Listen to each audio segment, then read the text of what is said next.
Bonjour tout le monde. Alors, je suis comme beaucoup de parents, hein. J'ai mes enfants qui font leur scolaire à côté de moi, donc vous risquez de les entendre. On a vu la maille chaînette, la maille serrée. Maintenant, je vais voir les augmentations.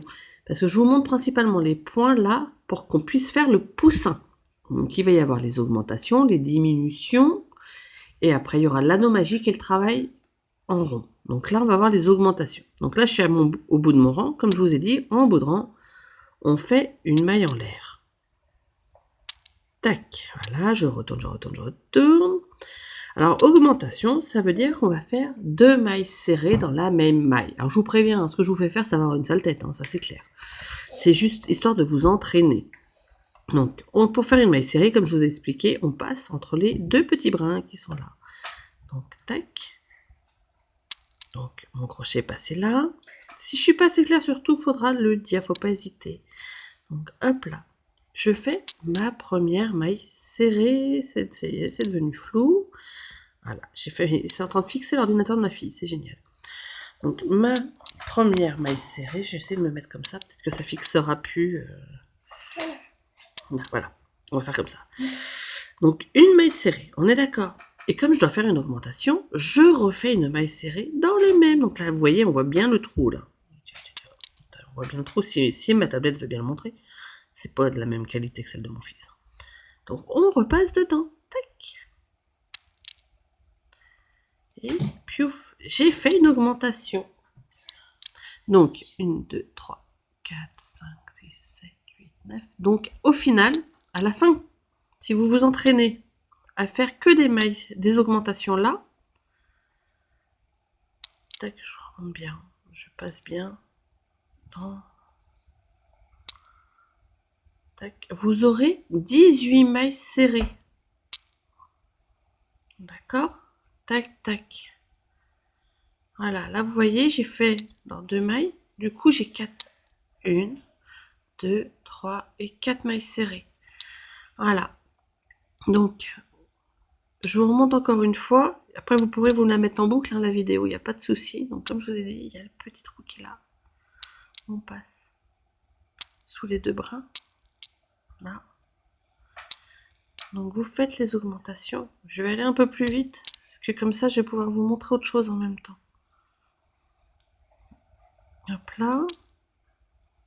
Et je continue. Hop, j'en fais 2 dans chaque petit trou. Tac. Je vais vous montrer les diminutions en même temps sur cette vidéo. Parce que en plus, j'ai ma fille qui m'appelle au secours. C'est génial. Donc, je me dépêche. Tac. Donc, je vous fais toutes les augmentations. Je vous dis, ça va avoir une sale tête. C'est juste histoire que vous compreniez ces points-là. C'est pas évident. Je vous dis, par contre, faut surtout pas hésiter à me le dire. Que je suis prête à vous refaire une vidéo, à vous l'envoyer personnellement, vous mettre, qu'on se mette en direct sur Messenger, par exemple. Vous voyez, ça a une sale tête. Donc là, si on s'amuse à compter, je vais avoir 18 mailles. Donc là, j'en ai une. Peut-être qu'avec le crochet, ça vous verrez peut-être plus. 1, 2, 3, 4, 5. On compte comme ça. C'est ce que je dis. Là, j'ai une maille, donc 5. Ça peut vous aider à mieux voir. 5. Pas évident. 6, 7, 8, 9, 10, 11, 12, 13, 14, 15, 16, 17, 18. Donc vous en avez 18. Une fois que vous avez compris les augmentations, on va faire la diminution. Donc hop, je suis en bout de rang. Je refais une maille en l'air. Alors la diminution, je vous montre. Donc de 2, on va passer à une maille. Donc on passe en dessous, comme pour faire une maille serrée. Pareil. Et là, on a la même base que la maille serrée. Sauf qu'on ne fait pas. On laisse comme ça.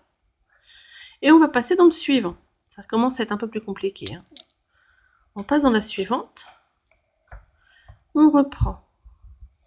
Vous voyez, on a 3 brins sur le crochet. D'accord? Et là, on passe le petit brin de laine à travers. Tac. Et du coup, de 2 mailles serrées, j'en ai plus qu'une. Donc, si vous avez compris, je vais vous remonter une autre fois. Donc, hop, je passe comme si je faisais une maille serrée. Je prends mon brin de laine. Je l'emmène là. Je ne travaille pas à ma maille serrée. Je reprends mon crochet. Je passe au niveau de la maille suivante. Tac. Voyez, je prends ma laine. Pareil, j'ai 3 brins. Et là, je le travaille. Je passe. Hop. Je sais pas comment expliquer, c'est pas évident. Tac. Voilà. Donc vous vous entraînez. Donc au final, vous aurez 9 mailles serrées. Si je n'ai pas été assez claire, surtout vous n'hésitez pas à me le dire, hein, ça je peux comprendre. Comme j'ai toujours dit, je ne suis pas une professionnelle. Par contre, c'est vrai que ce qui me rendrait service, c'est que j'ai un retour, savoir si vous comprenez ou si vous comprenez pas, si je suis pas assez claire. Surtout dites-le moi, parce que si je fais ça, c'est justement pour profiter du confinement, pour que les gens qui ont envie apprennent à faire du crochet. Et surtout qu'au final, vous puissiez faire un petit poussin pour Pâques. Ça serait sympa en décoration. Et je peux vous assurer que malgré qu'il soit tout simple, vous serez super fiers de vous. Allez, bonne journée, faites attention à vous.